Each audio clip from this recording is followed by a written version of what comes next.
దేవుడు, దేవాతి దేవుడు నశించిన దాన్ని వెదక రక్షించడం కోసం ఈ లోకానికని వచ్చాడు. ఆయన పరిశుద్ధమైన రక్తము చెందించకపోతే మనకు పాప క్షమాపణ లేదు. అమూల్యమైన రక్తం మన కోసం ఆయన చిందించాడు. ఒక్క రక్తపు బొట్టు కూడా తన శరీరం లేదు. ఈ దినాన్ని మనము ఆయన శిలువ మీద పలికినటువంటి 7 మాటలను మనం ధ్యానం చేస్తున్నాం. ఎంతో కాలం నుంచి మనం వింటూనే ఉంటాం కదండి. ప్రతి సంవత్సరం గుడ్ ఫ్రైడే వస్తూనే ఉంటుంది, ఈస్టర్ వస్తూనే ఉంటుంది, క్రిస్మస్ వస్తూనే ఉంటుంది, చెప్పుకుంటూనే ఉంటాం. కానీ మనలో మాత్రము మార్పు లేదు. ఈసారి అలా ఉండడానికి వీల్లేదు. ఎందుకంటే మనం సిద్ధపడే కాలంలో ఉన్నాం. యేసే త్వరలో రానై ఉన్నాడు. ఆయన ఈసారి వచ్చినప్పుడు గొర్రె పిల్లలాగా రాకుండా గర్జంత సింహం వలె వస్తాడు. సిద్ధపడే వాళ్ళు మాత్రమే ఆయన తెట్టబడతాడు. మిగిలిన వాడు ఈ లోకంలో ఉంటారు, మహాశ్రమలు అనుభవించాలి. జ్ఞాపకం చేసుకోవాలండి. ఇవన్నీ మనం కూడా చెప్పుకుంటూ ఉంటాం, వింటూ ఉంటాం. ఇక్కడి నుంచి వెళ్ళిపోగానే మళ్ళీ మర్చిపోతాం. మళ్ళీ గుడ్ ఫ్రైడేకి ఇవన్నీ మనకు గుర్తొస్తుంటాయి. కానీ దేవుడు మనకి ఈరోజు ఒక ధన్యకరమైన రోజు మనకి ఇచ్చాడు. ఈరోజు మనం విన్న మాటలు ఎప్పటికీ మర్చిపోకూడదు. అయితే ఆయన ఈ లోకములో 33 సంవత్సరములు ఆయన జీవించాడు. 30 సంవత్సరములు ఆయన తల్లితో ఉన్నాడు. తల్లితో జీవించాడు ఆయన 30 సంవత్సరములు. అయితే మనల్ని రక్షించాలి అంటే లోకరక్షకుడు ఈ లోకానికి రావాలి కదా. రావాలంటే తల్లి కావాలి. ఆ తల్లి కోసము పరలోకమైన దేవుడు, యెహోవా దేవుడు వెతుకుతున్నారట. అక్కడ ఆ నజరేతులో, ఆ ఊరిలో అనేక మంది కన్యకలు ఇప్పుడు కూడా ఆయన మెస్సయ్య వచ్చాడంటే ఇప్పుడు నమ్మడమే లేదు. యెరూషలేములో ఇంకా వాళ్ళు మెస్సయ్య వస్తాడని కనిపెడుతూనే ఉన్నారు. ఆ విలాప గోడ దగ్గర ప్రార్థనలు చేస్తూనే ఉన్నారు. కానీ నమ్మలేదు, ఇంకా నమ్మలేదు వాళ్ళు. ఆయన ఈ లోకానికి రావాలి అంటే కన్యక కావాలి. అంత కనిపెడుతున్నారు. నా గర్భంలో రావాలని ఆయన కనిపెడుతున్నారు. ఇవన్నీ మనం ఎందుకు చెప్పుకోవాలి? ముందు చరిత్ర మనకు తెలియాలి. అయితే అక్కడ యూదులలో ఏమిటంటే అక్కడ 12 సంవత్సరాల వరకు తల్లి దగ్గర ఉంటారు. 12వ సంవత్సరం వాళ్ళకి ప్రదానం చేయబడుతుంది. అప్పుడు 12 నుంచి 13 సంవత్సరాల వరకు కూడా అది పరీక్షాకాలము. ఆవిడ యొక్క కన్యత్వాన్ని, గుణగణాలని తెలియపరిచే దినాలు అన్నమాట అవి. అప్పుడు అలాంటి సమయంలో అక్కడ యేసయ్య, యెహోవా దేవుడు అక్కడ ఆ నజరేతులో మరియం కన్యక అయినటువంటి పరిశుద్ధురాలైనటువంటి కన్యకను అక్కడ కనుగొన్నారు. చూశాడు ఆయన. చూసి ఆవిని ఎంపిక చేసుకున్నాడు. ఇక్కడ అనేక మంది తల్లులు ఉన్నారు. ఇప్పుడు మనం నేర్చుకోవాల్సింది తల్లులు ఎలా ఉండాలి, బిడ్డలు ఎలా ఉండాలి. అదే మనకు అంశం. ఇప్పుడు తర్వాత మనం దాంట్లోకి వస్తాం మనము. అయితే అక్కడ ఆ కన్యకను ఆయన కనుగొన్నాడు. అయితే సిలువలో ఆయన మొదటి మాట ఏం పలికాడు? క్షమావాక్కు, క్షమించే మాట పలికాడు ఆయన. రెండో మాట ఏంటంటే ఆయన రక్షణ వాక్కు. ఎందుకంటే ఆయన నశించిన దాన్ని వెతికి రక్షించడానికి ఈ లోకానికి వచ్చాడు కాబట్టి అక్కడ నాకు చాలా ఇష్టం. దొంగ అంటే చాలా ఇష్టం. ఎందుకంటే ఎవరికైనా గొప్ప భాగ్యాన్ని ఆయన పక్కనే ఉండి యేసయ్యని చూస్తూ ఉన్నాడు. యేసయ్య మాటలు వింటూ ఉన్నాడు. ఎంత ధన్యతండి. మనము ఎన్నో సంవత్సరాల నుంచి బైబిల్ చదువుతూనే ఉంటాం, పరిశుద్ధ ఆలయానికి వస్తూనే ఉంటాం, మీటింగ్కి వెళ్తూ ఉంటాం, అన్నీ వింటూ ఉంటాం. కానీ వాటి ప్రకారం మనం ఆచరించలేదు. దొంగ ఒకే ఒక మాటతోటి ఆయనలో పరివర్తన కలిగింది. మనలో ఎప్పుడు కలుగుతుంది పరివర్తన? ఎంతకాలం మనం వింటూనే ఉంటామా? మనలో మార్పు రాదా? మనలో మార్పు తెచ్చుకోమా? ఎప్పుడు మనం మార్పు తెచ్చుకుంటాం? అందుకు నాకు ఆయన దొంగలంటే అబ్బాయి ఎంత ఆయన వెంటనే అడగాలి పాప క్షమాపణ. ఆయన అడగగానే ప్రభువా నన్ను క్షమించు, నేను పాపిని, నన్ను క్షమించు, నన్ను జ్ఞాపకం చేసుకో నీ రాజ్యంలో అంటే యేసే అనాలి. చూద్దాంలే, నువ్వు గొప్ప దొంగవు కదా, గొప్ప నరహంతుడు కదా, ఎంతో పాపం చేసావు కదా, అంతలోకి వచ్చేస్తా అనాలి యేసయ్య. కానీ ఆ యేసయ్య కరుణామయుడు. ప్రేమగల తండ్రి, ఎంత పాపినైనా ఆయన క్షమించగల దేవుడు. ఎంత గొప్ప దేవుడు అండి! ఎంత పాపినైనా ఆయన దగ్గరకు వస్తే ఆయన క్షమిస్తాడు. వెంటనే ఆలస్యం చేయలేదు, వెంటనే ఆయన మహాశ్రమలో ఉన్నాడు. వెంటనే ఆయన నేడే నీవు నాతో పరదేశంలో ఉంది. రక్షణ భాగ్యం, అది రక్షణ వాక్యం. వాక్కు ఆయన పలికినటువంటి 7 వాక్కులు ఒకటి క్షమావాక్కు, క్షమించే గుణం అండి దేవుడిది. నువ్వు ఎంత ఎన్ని పాపాలు చేసి దేవునికి ఎంత వ్యతిరేక్తమైన జీవితం నువ్వు జీవించినప్పటికీ ఆయన నిన్ను క్షమించే దేవుడు. ఆయన దగ్గర నువ్వు రావాలి, అంతే. మనం రావాలి, ఆయన దగ్గరకు రావాలి. అయితే 2వ వాక్యం వచ్చినప్పుడు ఎంత పాపినైనా ఆయన రక్షించగల దేవుడు. ఇప్పటికన్నా మనము మారు మనసు పొందాలి. ఎందుకంటే చెప్పాను కదా, దేవుడు త్వరలో రానండి. సమయం లేదు, ఇంకా మనకు చాలా సమయం అయిపోయింది, సమయం లేదు. ఇప్పుడు మనం మారు మనసు పొందకున్నట్టయితే విడవబడే గుంపులో మనం ఉంటాము. మహాశ్రమలు 7 సంవత్సరం మనము అనుభవించవలసి వస్తుంది. అయితే ఆయన 33 సంవత్సరంలో 30 సంవత్సరములు తల్లితో ఉన్నాడు. 3.5 సంవత్సరములు ఆయన పరిచర్య చేశాడు. 3.5 సంవత్సరం ఆయన పరిచర్య చేశాడన్నమాట. అయితే ఈ పరిచర్యలో అయితే ఇప్పుడు ఆయన ఈ లోకానికి రావాలంటే ఆయనకి కన్నిక కావాలి, పరిశుద్ధురాలు. మనం ఇప్పుడు ఇవి నేర్చుకోవాలి మనము. ఆ తల్లి అక్కడ నుంచి ఆయన అక్కడ ఆ సిలువలో ఆయన వేలాడుతూ మహాభయంకరమైన శ్రమలు, కొరడా దెబ్బలు, 39 కొరడా దెబ్బతో ఆయన వీపంతా దున్నబడింది. తల మీద ముళ్ళ కిరీటం, అవి చాలా దగ్గరగా అల్లారేమో, అది పెట్టినప్పుడు అదిమినప్పుడు అది కణతల్లో కూడా దిగింది. ఆ ముళ్ళు, ఆ కొరడ దెబ్బలు అన్నీ కూడా నీవు నేను ఈ లోకంలో చేసినటువంటి పాపమే. నీ పాపాల నిమిత్తము ఆయన దెబ్బలు తినవలసి వచ్చింది. అదంతా కూడా గుచ్చగానే శరీరం అంతా రక్తసిక్తం అండి. ఎక్కడ చిన్న స్థలము కూడా లేదండి ఆయనకి. అది కాకుండా రాత్రి అంతా కూడా ఆయన కొట్టి తెల్లవారు 6 గంటలకి మరి సైనికులకి, రోమా సైనికులకి అప్పచెప్పినప్పుడు ఆయన 6 గంటల నుంచి 9 గంటల వరకు ఆ గొలగొతా కొండకి ఆ సిలువను మోసుకొని వచ్చాడు. ఒక్కసారి మీ మనోనేత్రాలు తెరవండి. మన కళ్ళతో కాదు, మన మనసుకు కూడా నేత్రాలు ఉంటాయి. మీ మనోనేత్రాలు తెరవండి, చూడండి. యేసులు సిలువ మీద వేలాడుతున్న యేసుని ప్రతి క్షణమును గుర్తెచ్చుకోవాలి, ప్రతి క్షణమును జ్ఞాపకం చేసుకోవాలి. చేసుకుంటేనే మనం ఈ లోకంలో ప్రత్యేకించబడతాం, ప్రత్యేకమైన జీవితం జీవిస్తాం. దేవునికి సాక్షులుగా మనం ఈ లోకంలో ఉంటాం. ఆయన వచ్చినప్పుడు ఎత్తబడి గుంపులో మనము ఉంటాం. అది మన లక్ష్యం కదా, అంతే కదా. ఈ పరిశుద్ధ గ్రంథాలు చదువుతున్నాం, చర్చికి వస్తున్నాం, ఆరాధన చేస్తున్నాం, పాటలు పాడుతున్నాం. ఇన్ని చేసి ఎందుకంటే నిత్యరాజ్యంలో మనము ఉండడానికి. అది మన గోల్. ఇది అశాస్త్రమైనటువంటి స్థలం. ఇది ఇక్కడ కొంతకాలమే ఉంటాం. మన యాత్రికులం, ప్రయాణికులము. ఎప్పుడు దేవుని పిలుపు వస్తుందో మనకు తెలియదు. చెప్పగలము మనము పలానా రోజు చనిపోతానే పలానా, తెలియదు. ఎప్పుడు మాత్రం తెలియదు. ఒక ఆయన కరోనాలో మహాకోటీశ్వరుడట, అక్కడ ఐసీ రూమ్లో ఉండి నేను ₹1,00,00,000 ఇస్తాను బతికించండి అన్నాడు. ₹1,00,00,000 బతికించగలరా? దేవుని చిత్తం లేనిది ఎవరు ఈ లోకంలో ఉండరు. దేవుని పిలుపు రాగానే మనము వెళ్ళిపోవాలి. కాబట్టి మనం అందరూ కూడా సిద్ధపడే కాలంలో ఉన్నాం. కాబట్టి ఆయన ఆ 3 గంటలు ఆయన అక్కడ 6 గంటల నుంచి 9 గంటల వరకు ఆ భారభరితమైనటువంటి సిలువను మోసాడండి. మొయ్యలేక 3 సార్లు ఆయన నేల మీద పడిపోయినప్పుడు అలా కూడా ఆ రోమా సైనికులు కొరడా దెబ్బలతో కొట్టేవారండి. జ్ఞాపకం చేసుకున్నావా నువ్వు?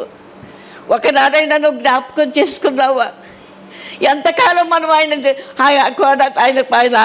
కొరడా దెబ్బలు మనం అప్పగిస్తూ ఉంటాం. మార్పు రాదా మనలో? ఈనాడు మీరు విన్న మాటలు మీరు ఎప్పుడు మర్చిపోకూడదు. యేసయ్య నువ్వు చేసిన ప్రతి పనికి యేసయ్య అక్కడ ఆయన శ్రమలు అనుభవించాడు. 9 గంటలకు ఆయన గొల్గొతా కొండకు వచ్చాడు. వచ్చినప్పుడు ఆయన ఆ సిలువ మీద చేతులు లాగి, అప్పటికే చాలా మోసి చేయడం ముడుచుకుపోయింది, చేతులు పారబెట్టి లాగి సిలువ మీద పెట్టి మేకులతో ఆయన వచ్చాడు. ఆ మేకులు కూడా మన పాపాలే. ఆయన 2 కాళ్ళ మీద కాలు పెట్టి ఆయన భారభరితంగా ఆ మేకులను ఆయన కొట్టారు. శిలువ మీద ఆకాశానికి మధ్యన వేలాడుతున్నాయి. ఇటుపక్క దొంగలు వేశాడు. ఆ కష్ట సమయంలో కూడా ఆ ప్రతి ఒక్కరిని చెప్పాను, మనోనేత్రాలు తెరిచి శిలువ మీద వేలాడుతున్న యేసయ్యను చూడండి.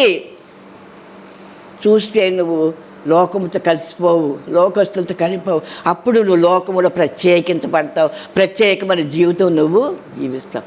అప్పుడు ఆయన ఆ 9 గంటల నుంచి 12 గంటల వరకు 3 మాటలు మాట్లాడాడు. వెలుగులో మాట్లాడు, 3 మాటలు వెలుగులో మాట్లాడాడు. మిగిలిన 4 మాటలు చీకటిలో మాట్లాడాడు.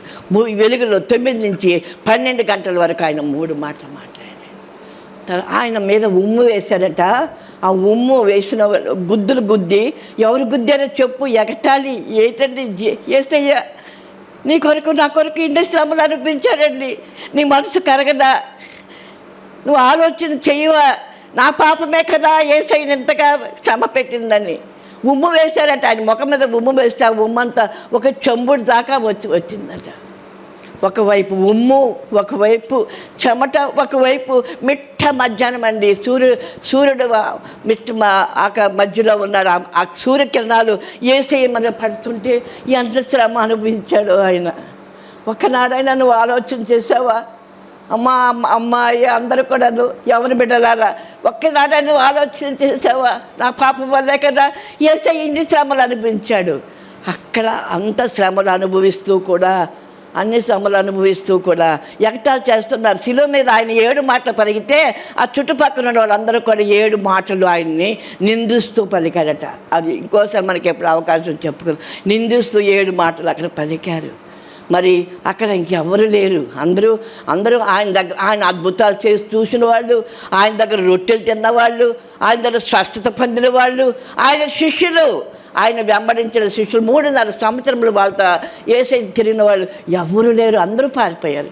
శిష్యులు కూడా పారిపోయి భయపడి, పేతురు నాడు నీ కొరకు చావునైనా చస్తానని పేతురు చెప్తే ఆ పేతురు కూడా పారిపోయాడు. కానీ యోహాను కూడా పారిపోయారు. కానీ యోహాను మరి తిరిగి వచ్చాడు. ప్రియ శిష్యుడు కదా, తిరిగి వచ్చాడు. నా యేసయ్య కోసం, నన్ను ఎంతగా ప్రేమించిన నా యేసయ్య కోసం నేను మరణించడానికి, చచ్చిపోవడానికి నేను సిద్ధమే అని తిరిగి వచ్చి అక్కడ ఆ తల్లి దగ్గర నిల్చున్నాడు. అక్కడ ఇదేమి చెప్పి అదంతా చుట్టంతా మనుషులు నిలబడి చూస్తూనే ఉన్నారు. కానీ ఆ శిలువు దగ్గర, ఆయన పాదాల దగ్గర 4 స్త్రీలు ఉన్నారు. ఒకే ఒక పురుషుడు యోహాను, తను అభిజగా ప్రేమించినటువంటి యోహాను అక్కడ ఉన్నాడు. అయితే ఇప్పుడు మన మరియ గురించి కొన్ని మాటలు చెప్పు. ఆ మరియను ఆయన ఎంపిక చేసుకున్నాడు. ఆమె పరిశుద్ధురాలు, ప్రార్థనాపరురాలు. ఎన్ని స్త్రీలందరూ నేర్చుకోవాలి, మనం ఆమెను చూసి నేర్చుకోవాలి. ఆవిడ ప్రార్థనాపరురాలు, నీతిమంతురాలు ఆవిడ దేవుని చేత ఎంపిక చేసుకుంది.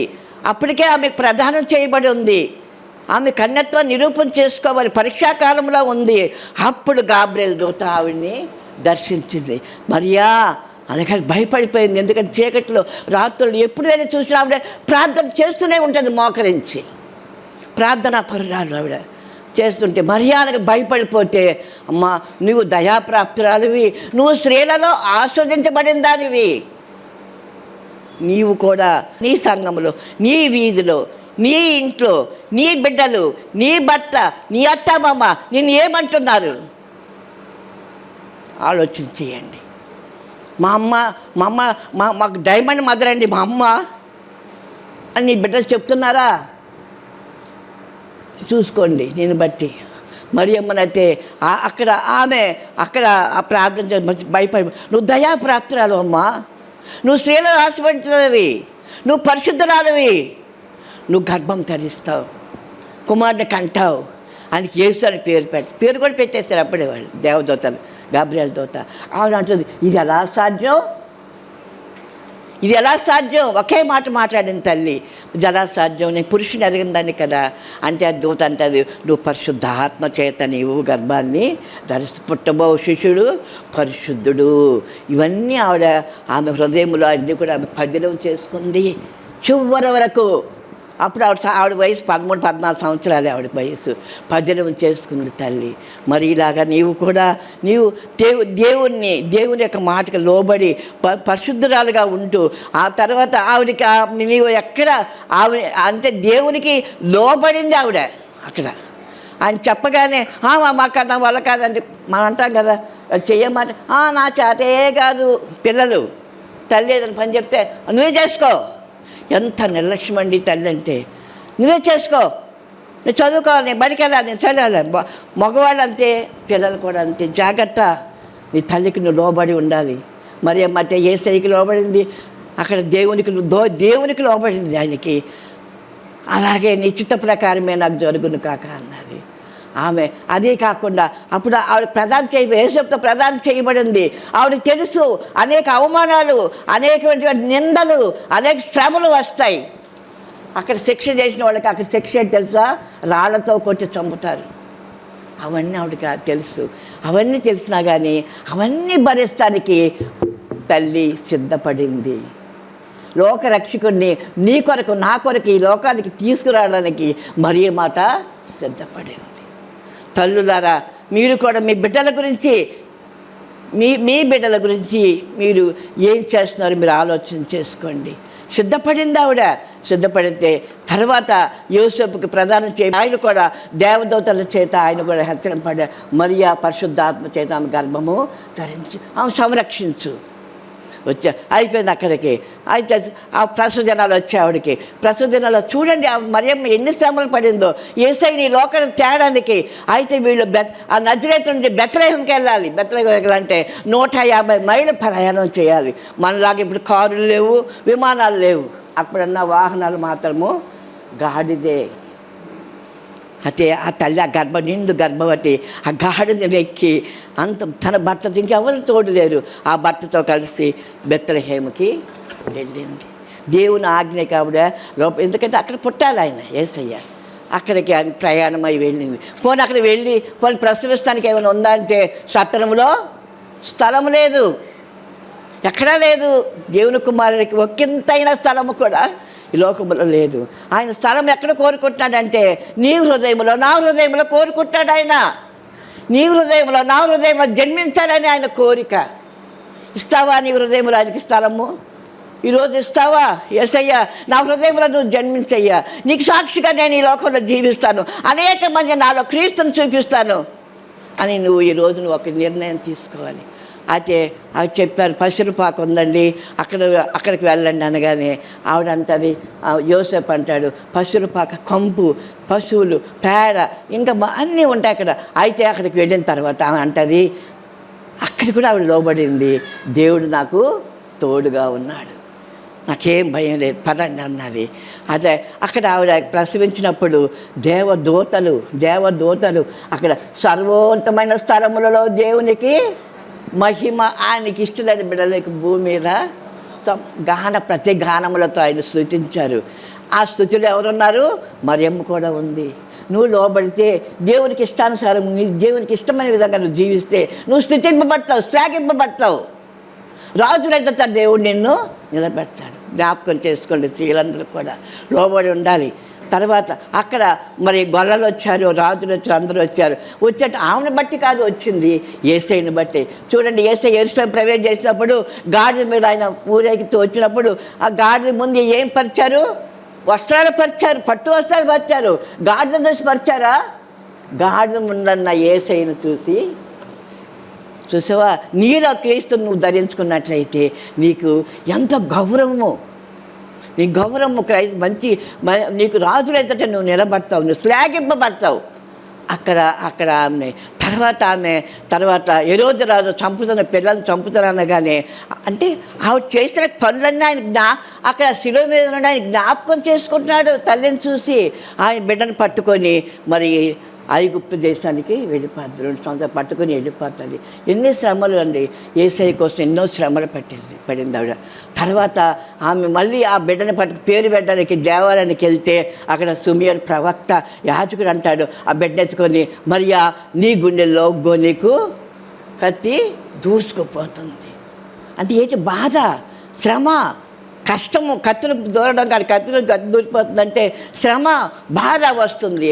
వాటన్నిటికి నువ్వు సిద్ధపడి ఉండాలి.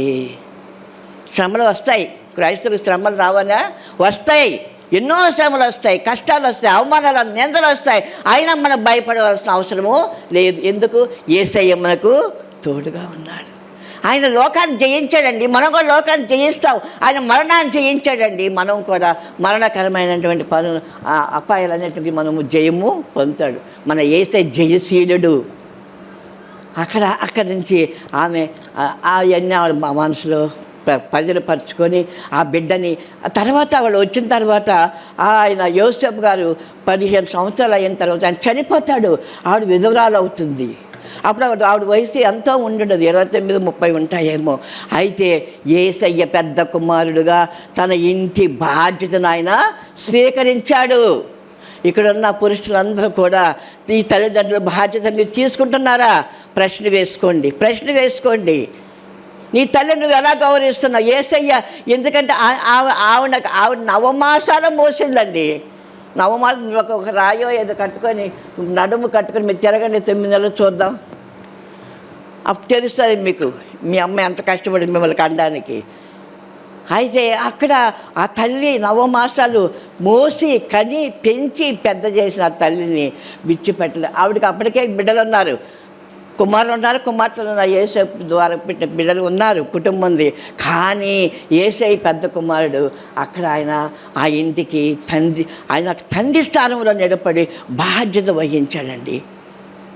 ఆయన ఏం పెద్ద కలెక్టర్ పని చేయలేదు, ఇంజనీర్ పని చేయలేదు. ఏం పని చేశారండి? ఆయన వడ్రంగి పని, తండ్రి వడ్రంగి. ఆ పనినే ఆయన అదే పని చేశాడు. వడ్రంగి పని చేసి ఆయన ఆ కుటుంబాన్ని ఆయన పోషించాడు. తల్లిని ఎంతగానో ప్రేమించాడు. ఆ తల్లి ఎంతగానో ఆయన బైబిల్ ఎంతో ప్రేమించింది. ఆ తల్లి ఆయన ప్రేమించింది. ఆయన కోసం ఏమైనా చేయడానికి సిద్ధపడింది. ఆ తర్వాత ఆయన మళ్ళీ ఆయన ఈ 30 సంవత్సరాలు అయిపోయిన తర్వాత 3.5 సంవత్సరం 30 సంవత్సరము తర్వాత ఆయన బ్యాప్టిజం యోహాను ద్వారా ఆయన బ్యాప్టిజము తీసుకుంటే అప్పుడు పావురంలాగా ఆయన మీదకి వచ్చి ఈయన నా ప్రియ కుమారుడు, ఈయన యందు నేను ఆనందిస్తున్నాను అని చెప్పి అప్పుడు అక్కడి నుంచి 3.5 సంవత్సరము ఆయన పరిచర్యలోకి వెళ్తాడు. అప్పుడు కూడా తల్లి ఆయన వెంబడించింది, ఆయనతోనే ఉంది. ఆమె అందరినీ తన పెద్ద కుమారుడు అంటే యేసయ్యతో. ఎందుకంటే ఆయనకు తెలుసు ఆయన లోకరక్షకుడు, ఆయన దేవుని కుమారుడు అని ఆమెకు తెలుసు. ఆమె హృదయంలో అన్ని పరుచుకొని ఉంది. మరి ఆయనతో ఆ పరిచర్యలోకి ఆయనతో పాటు తిరిగింది. తర్వాత ఈ శ్రమలన్నీ ఆయన కొట్టడము, సిలువ మోయడము అన్నీ ఆ తల్లి అండి. మన బిడ్డలకి అది ఏమక్కర్లేదు, డబ్బులు అక్కర్లేదు. 10 నిమిషాలు మీ బిడ్డలు లేటుగా స్కూల్ నుంచి వస్తే మీరు ఏమైపోతారో చూడండి. ఏమైపోతారండి? తల్లడిల్లిపోతామండి. అది ప్రేమ, తల్లి ప్రేమ, అది దేవుడిచ్చిన ప్రేమ. అది నా బిడ్డ ఇంకా రాలేదు అని తల్లడిల్లిపోతాం.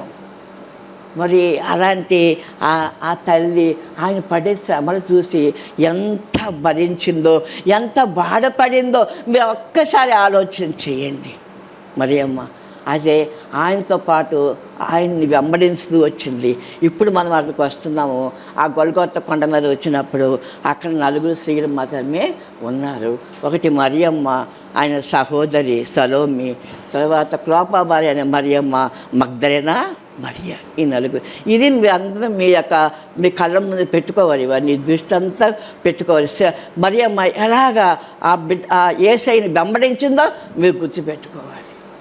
అయితే అక్కడ 2 మాటలు పలికిన తర్వాత యేసయ్య అక్కడ నుండి ఎంతో చెప్పాను కదండి, ఒక్క రక్త బొట్టు ఆయన శరీరంలో నీ కొరకు నా కొరకు ఆయన ఈ లోకంలో రక్తాన్ని చిందించాడు. ఆయన రక్తం చిందించకపోతే మనకు పాప క్షమాపణ లేదు. అందుకే ఆయన ఈ లోకానికి వచ్చాడు. నశించిన దాన్ని వెదకి రక్షించడం కోసం ఆ లోకానికి వచ్చాడు. ఆ తల్లిని చూస్తాడు. తల్లిని చూసి అమ్మా ఎలా పలికాడో నాకు అది తెలియదు. ఆ బాధలో అమ్మా ఇదిగో నీ కుమారుడు. బాధ్యత అండి. ఆ సిలువలో ఉంటూ కూడా శ్రమలు అనుభవిస్తూ కూడా తల్లి పట్ల ఎంత బాధ్యత. మీ ఎవరి బిడ్డలు మీ తల్లి పట్ల, మీ కుటుంబం పట్ల నీకు బాధ్యత ఉందా? నీ తల్లి ఏమైపోతుందో నీకు తెలుసా? వృద్ధాప్యం రాగానే వాళ్ళని తీసుకెళ్ళిపోయి ఎక్కడో ఓల్డేజ్ హోమ్లో పడేస్తున్నారండి. ఆ వృద్ధులకి ఏం కావాలి? పట్టిడు అన్నము, చిన్న గుడ్డ మొక్క, ఇంత స్థలం ఉంటే చాలు. ఆప్యాయతను అమ్మ అని పిలిస్తే చాలండి. ఏమా తల్లి కోరుకోదు. నీకోసం మహాదశలు కష్టపడి కూలి పని చేసి నేను చదివించి, నేను పోషించి చదివించి నేను ఒక మంచి వ్యక్తిగా తయారు చేసిన ఆ తల్లిని నువ్వు మర్చిపోతావా? ఎంత దుర్మార్గం అండి. అందుకే దేవుడు నీకు నాకు తెలియపరచడానికి ఆయన ఆ శిలువలో నుండి ఆ తల్లిని చూశాడు, ఆ విలపిస్తున్న తల్లిని చూశాడు. అక్కడ ఆమె పక్కనే యోహాను కూడా ఉన్నాడు. ఆయన ప్రియ శిష్యుడు, ఆయన రొమ్మున ఆనుకున్న శిష్యుడు. ఎక్కడికి వెళ్ళినా యోహాన్ని, పేతుర్ని, యాకోబుని వీళ్ళు ముగ్గురిని ఆయన వెంట తీసుకెళ్తూ ఉంటారు. రూపాత్ర కొండ మీదకి వెళ్ళినా వీళ్ళు ముగ్గురే ఉన్నారన్నమాట. ఇక గెస్టిమన్ తోటకి వెళ్ళినా వీళ్ళు ముగ్గురే తీసుకుని అక్కడికి మిగిలినందుకు దూరంగా పెట్టారు. కాబట్టి అంతగా ఆయన యోహాన్ని యేసయ్య ప్రేమించాడు. ఆ ప్రేమించినటువంటి శిష్యుడు తల్లి దగ్గరే నిలబడి ఉన్నారు. దూరంగా కూడా లేదు, దగ్గరే ఉన్నాడు. అంటే అప్పుడు ఆయన చూసి యోహాన్ అంటే మనకు యోహాను సువార్త 19, 25, 26, 27, 25లో అక్కడ ఎవరెవరు ఉన్నారో రాస్తారు. 26లో ఆమె అమ్మా. ఇప్పుడు పిల్లలు అమ్మ అని పిలవడానికి కూడా నామోషి అయిపోతుందండి. ఒక తల్లి ఒక అమ్మాయిని తండ్రి లేకపోయినా పాసి పని చేసి, బేల్దారి పని చేసి, ఇంటింటికి వెళ్ళి పనులు చేసి ఆ అమ్మాయిని చదివించిందట. డాక్టర్ అయిందట. ఆ అమ్మాయి డాక్టర్ అయిన తర్వాత ఒక ఊళ్ళో ఉద్యోగం చేస్తుందట. వచ్చేస్తే ఆ తల్లి అమ్మ నిన్ను చూడాలని ఉంది, నేను రానా అంటే రమ్మన్నట్టు వెళ్తే అక్కడ వాళ్ళ స్నేహితులందరూ వచ్చినప్పుడు ఆ అమ్మాయి ఎవరంటే మా పని మనిషి అని చెప్పిందటండి. మా పని మనిషి ఈవిడ నా తల్లిని నువ్వు చెప్పుకోలేకపోతున్నావంటే మీరు ఇంకెందుకండి మనం బిడ్డలుగా పుట్టి ఎందుకు? మా పని మనిషి అని చెప్పిందంటండి ఆవిడ వెంటనే అక్కడి నుంచి వచ్చేసి అవమానం భరించలేక ఆత్మహత్య చేస్తుందట. చూడండి ఎవరి బిడ్డలు మీ తల్లిదండ్రులు గౌరవించండి, మీ తల్లిదండ్రులకు ప్రేమించండి. అప్పుడు చూడు ఆ యేసయ్య కూడా 10 ఆజ్ఞలో ఒక ఆజ్ఞ ఆయన నెరవేర్చాడు. నీ తల్లిని తండ్రిని సన్మానించుము, అప్పుడు నువ్వు భూమి మీద దీర్ఘాయుష్మంతులు అవుతావు. నువ్వు దీర్ఘాయుష్మంతులు ఉండాలంటే, నువ్వు సిరి సంపదతో ఉండాలంటే, నువ్వు సుఖంగా ఉండాలంటే, నువ్వు ఉన్నతమైన స్థితిలో ఉండాలంటే నీ తల్లిని తండ్రిని నీవు సన్మానించాలి. ఇప్పుడు మనకు కొత్త నిబంధన కాదు, పాత నిబంధన మనం చూసినట్లయితే నిర్గమాకాండము 23, 21 చూసినట్లయితే ఆ తల్లిని ద్వేషించువాడు, తల్లిని తిట్టినా కొట్టినా మరణశిక్ష, దూషించినా మరణశిక్షే. మనకప్పుడు ఆ శిక్షలు లేవు మనకిప్పుడు. మరి సామెతల్లో కూడా మనకు ఉన్నాయి. తర్వాత మీ ఇంటిలో చదువుకోండి. తల్లి ముదిములో నువ్వు నీ తల్లిని విడనాడకము, ఆమె చెప్పే ఉపదేశాలు నువ్వు ఆలకించు. తల్లి ఏం చెప్పినా నీ మేలు కోసమే చెప్తుంది, నీ సుఖం కోసమే చెప్తుంది. అలాంటి తల్లుని మీరు దయచేసి విస్మరించకండి. నేను మాకు ఒక ఓల్డ్ ఏజ్ హోమ్కి వెళ్ళాను. అక్కడ 98 సంవత్సరాల తల్లి అక్కడ ఉంది. నేను వెళ్ళాను ఆవిడ దగ్గరికి వెళ్తే, అమ్మా అంటే అమ్మా నాకు 98 సంవత్సరాలు, మా ఇద్దరమ్మాయి డాక్టర్లే అమ్మా, మా కొడుకు డాక్టరే అమ్మా, మరి నువ్వెందుకు ఇక్కడ ఉన్నావంటే వాడికి భారం అయిపోయింది. చూసారండి ఆ దుస్థితి మన తల్లిదండ్రులకి మనం రప్పించకూడదండి. ఆ దుస్థితి రప్పించకూడదండి. అందుకే ఓల్డేజ్ హోమ్లు ఎక్కడ చూసినా ఓల్డేజ్ హోమ్లు. ఎందుకంటే బిడ్డల యొక్క నిర్లక్ష్య భావము. తర్వాత ఒక అమ్మాయి అందట తల్లిదండ్రులు అందరూ కూడా అమ్మాయిల దగ్గరే ఉండాలని చెప్తే బాగున్నా అన్నట. ఆ వెంటనే ఇంకో అన్నట వచ్చిన కోడళ్ళు అత్తమామల్ని తల్లిదండ్రులుగా చూస్తే ఇంకెంత బాగుంటుందో అన్న. చూసారా స్త్రీలు, చూడండి మీ ఇంట్లో ఉన్న అత్తని మీరు ప్రేమించండి, ఆవిడలో తల్లిని చూడండి, ప్రేమించండి. ఆవిడ ఏమీ కోరుకోదండి, ఒక పిడికిడి అన్నమే నేను కోరుకుంటుంది. బిడ్డలు కూడా మీరు యేసయ్య అందుకే చెప్పాడు అక్కడ, అమ్మా ఆవిడ బాధ్యత అండి. సిలువలో ఉంటూ రక్తసిక్తమైన శరీరంతో ఉంటూ అనేక బాధలు పడుతూ ఆయన ఆ తల్లిని తన బాధ్యతకు చూపించాడు. ఎవరి కోసం అంటే నీ కోసము నా కోసము. అమ్మా ఇదిగో నీ కుమారుడు అని యోహానికి ఆవిడ్ని చెప్తాడు. యోహాను ఇదిగో నీ తల్లి. నన్ను ఎలాగైతే ఆవిడ వాక్యానుసారంగా చెప్పాడు, దేవుడు చెప్పాడు నీ బిడ్డలను వాక్యానుసారంగా పెంచాలి, భయభక్తులతో పెంచాలి. ఎలాగంటే అలా విడిచిపెట్టకండి. ఇప్పుడు డబ్బు ఎక్కువైపోయింది. నీ పిల్లలకి సెల్ ఫోన్లు 20,000, 30,000, 40,000. ఎందుకంటే పిల్లలకి సెల్ ఫోన్లు? ఆ సెల్ ఫోన్లో మంచి ఉంది, చెడ్డ ఉంది. బుద్ధి తెచ్చుకోండి తల్లిదండ్రులు. సెల్ ఫోన్లు 10th క్లాస్ అయిపోగానే స్కూటరు 2 లక్షలు పెట్టి వాడు బర్రని వెళ్ళిపోవడం, యాక్సిడెంట్ అయిపోవడం, వాడు మంచం మీద బాగానే ఉంటాడు. మా తల్లిదండ్రులు వెనకాల హాస్పిటల్కి తిరుగుకుంటాం. వాడు భవిష్యత్తు జ్ఞాపకం చేసుకోండి. తల్లిదండ్రులు వాడిని భయభక్తులతో నీ బిడ్డలు పెంచండి. వాళ్ళకి కావాల్సిన నీ ఇవ్వాల్సిన ఆస్తి ఏంటంటే నీ మేడలు, నీ మిద్దెలు, బ్యాంక్ బ్యాలెన్స్ కాదు. వాళ్ళని ఇవ్వాల్సింది చదువు ఇవ్వండి. అదే చాలా ఎక్కువ. నీ బిడ్డలకి నువ్వేమి ఇస్తున్నావు అని ప్రశ్న వేసుకుని, నా బిడ్డలు నేను చదివించానండి, నా బిడ్డలు డాక్టర్ అండి, నా బిడ్డలు ఇంజనీర్ అండి. అది అలాగా నీ బిడ్డల పట్ల నువ్వు జాగ్రత్తగా. మరియమ్మ ఏ విధంగా అయితే యేసయ్యని చిన్నప్పటి నుంచి అది పెంచిందండి, 9 మాసాలు మోసిందండి. ఆ బిడ్డని తన గుండెల మీద వేసుకొని పెంచిందండి. ఆ బుడిబుడి కాళ్ళు, ఆ బుడిబుడి చేతులతో ఆవిడ తనతో ఆనందించిందండి. అలా పెంచింది. అలాగని ముద్దు కాకుండా ఆయన్ని యేసయ్యని ఆయన వాక్యానుసారంగా ఆయన్ని వాక్యానుసారంగా పెంచింది. నీవు కూడా నీ బిడ్డల్ని వాక్యానుసారంగా నీవు పెంచాలి. చిన్ననాటి నుండే నువ్వు పిల్లల్ని పెంచాలి. మొక్కై వంగంది మానయ్య వంగుతాడా? చిన్నప్పుడు నువ్వు వదిలిపెట్టేస్తే పెద్ద అయిన తర్వాత రబో జిబో అని ఏడిస్తే ఏమి కూడా లాభము లేదు. కాబట్టి ప్రతి తల్లిదండ్రులు కూడా మీ బిడ్డల పట్ల అశ్రద్ధగా ఉండకండి. మరియమ్మ ఏ విధంగా అయితే ఆవిడ ప్రార్థనాపరురాలు, విధేయురాలు, ఆవిడైతే పరిశుద్ధురాలు, ఏ విధంగా అయితే బిడ్డ కొరకు ఆవిడ అహర్నిశలు శ్రమపడి బిడ్డను ఏ విధంగా ఉన్నతమైన మార్గంలో తీసుకొచ్చి ఆయన వెనకనే ఉంది. అదేవిధంగా నీవు కూడా నీ బిడ్డల పట్ల నీవు శ్రద్ధ కలిగి ఉండాలి.